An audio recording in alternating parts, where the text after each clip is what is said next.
মধ্যে ওই তো তাদের যার যার রাজনীতি করে, কিন্তু এমন ক্ষতি করবো কোনোদিন ভাবছি না। আমি তো এই দিকের মাইয়া, এটা জামাই, আমরা যদি খারাপ হয় তারা আমরা আশ্রয় দিব, এই জায়গায় তারা আজকে আমরা এত বড় ক্ষতি করলো, এটা কোনোদিন ভাবছি না আমি।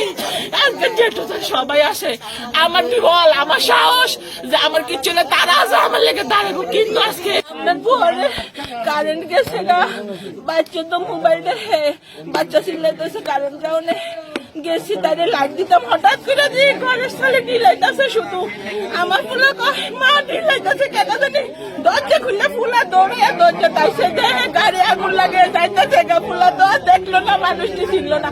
আমরা তো সবাই জোর পেরে চলে রাখি, তোরা মানুষ না, তোরা মারবো, ফুলা তো দূরাইয়া বসছে, আইয়া দেখি সব শেষ আমার, আর কিচ্ছু নাই, সব শেষ আমার। সোনামুড়াবাসীর পক্ষ থেকে আজকে এখানে যে আমাদের নির্বাচন উত্তর ইভেন ইলেকশন রেজাল্ট হওয়ার পরে নতুন সরকার প্রতিষ্ঠিত হয়েছে, আমরা ত্রিপুরাবাসী সবাই আনন্দিত এবং খুশি। তবে এই খুশিটা আমাদের মধ্যে মাঝে মধ্যে একটু ডিস্টার্ব হচ্ছে, একটু আমাদের সমস্যা সৃষ্টি হচ্ছে।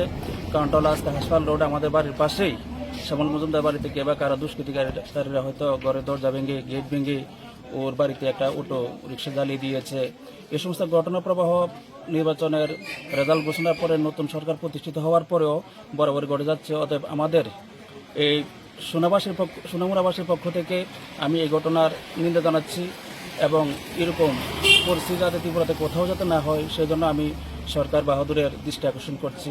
আপনারা এই বিষয়টা নিয়ে একটু চিন্তা করবেন এবং ভাববেন, এবং আমরা যেভাবে শান্তিতে বসবাস করতে পারি সেটাই আপনারা পদক্ষেপ নেবেন, এটা বলি আমি।